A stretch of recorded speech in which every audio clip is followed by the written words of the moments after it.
संयुक्त राष्ट्र मानवाधिकार परिषद में श्रीलंका के मानवाधिकार रिकॉर्ड को लेकर मंगलवार को हुई वोटिंग से दूर रहा भारत ने संदेश दिया कि चीन और भारत में किसी एक का साथ चुने श्रीलंका दोहरा रुख नहीं चलेगा। भारत ने यह भी संदेश दिया कि भारत श्रीलंका के तमिलों की समानता, न्याय, शांति और गरिमा की आकांक्षाओं के लिए प्रतिबद्ध है।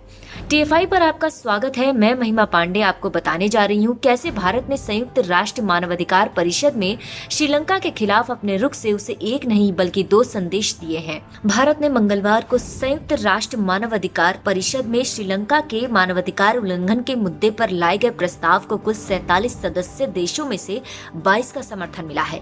ये ऐसे समय में आया है जब नई दिल्ली श्रीलंका की सरकार से पूर्वी कंटेनर टर्मिनल परियोजना को सौंपने पर जोर दे रही है, जिसे फरवरी में श्रीलंकाई सरकार ने अपने देश की चीन समर्थित ट्रेड यूनियन के दबाव में आकर टर्मिनल को श्रीलंका पोर्ट्स अथॉरिटी के हाथों सौंप दिया था। इस टर्मिनल को विकसित करने के लिए भारत, श्रीलंका और जापान के बीच समझौता हुआ था। इसमें कहा गया था कि टर्मिनल के संचालन में भारत और जापान की हिस्सेदारी 49% और शेष हिस्सेदारी SLPA के पास होगी, परंतु अब इस पोर्ट का संचालन पूरी तरह से SLPA को दे दिया गया है। यह परियोजना एक विवादित $500 मिलियन चीनी संचालित कंटेनर जेट के बगल में स्थित है। पिछले कुछ समय में देखा जाए तो भारत के लिए श्रीलंका का रुख फ्लिप फ्लॉप वाला रहा है, यानी कभी पक्ष में तो कभी विपक्ष में दिखाई दिया है। इसी का नतीजा है कि भारत ने श्रीलंका का साथ ना देकर उसे दंड दिया है।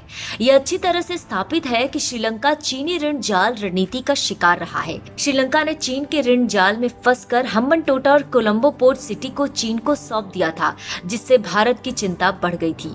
संयुक्त राष्ट्र मानवाधिकार परिषद में पास हुए इस प्रस्ताव में श्रीलंका में तमिलों के मानवाधिकार उल्लंघन का भी मुद्दा शामिल था। श्रीलंका की सरकार चाहती थी कि भारत प्रस्ताव के खिलाफ वोट करे, परंतु तमिल नेशनल अलायंस ने भारत से प्रस्ताव को समर्थन देने की मांग की थी।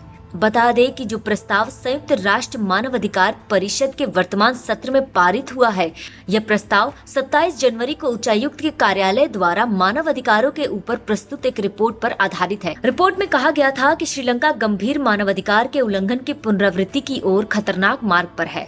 साथ ही रिपोर्ट में यह भी कहा गया कि श्रीलंका की विफलता के कारण सभी समुदायों के हजारों परिवार के सदस्यों पर विनाशकारी प्रभाव पड़ रहे हैं। श्रीलंका के खिलाफ UNHCR के कोर ग्रुप द्वारा यह प्रस्ताव लाया गया था, जिसमें UK, जर्मनी और कनाडा शामिल हैं। इस प्रस्ताव को कोलंबो पर प्रतिबंध लगाने के साथ श्रीलंकाई सरकार के लिए कुछ सख्त कार्रवाई का प्रस्ताव शामिल है। UNHRC के लिए चल रहे सत्र में पिछले महीने ही भारत के स्थायी प्रतिनिधि इंद्रामणि पांडे ने कहा था कि भारत श्रीलंका के तमिलों की समानता, न्याय, शांति और गरिमा की आकांक्षाओं के लिए प्रतिबद्ध है। अब भारत ने वोटिंग के समय अनुपस्थित रहकर श्रीलंका को यह संदेश दे दिया है कि वहां रहने वाले तमिलों को मानवाधिकार देने के साथ श्रीलंका को भारत और चीन में से किसी एक को चुनना होगा। अगर श्रीलंका इसी तरह आनाकानी करता रहा तो उसे इसी तरह दंड मिलता रहेगा।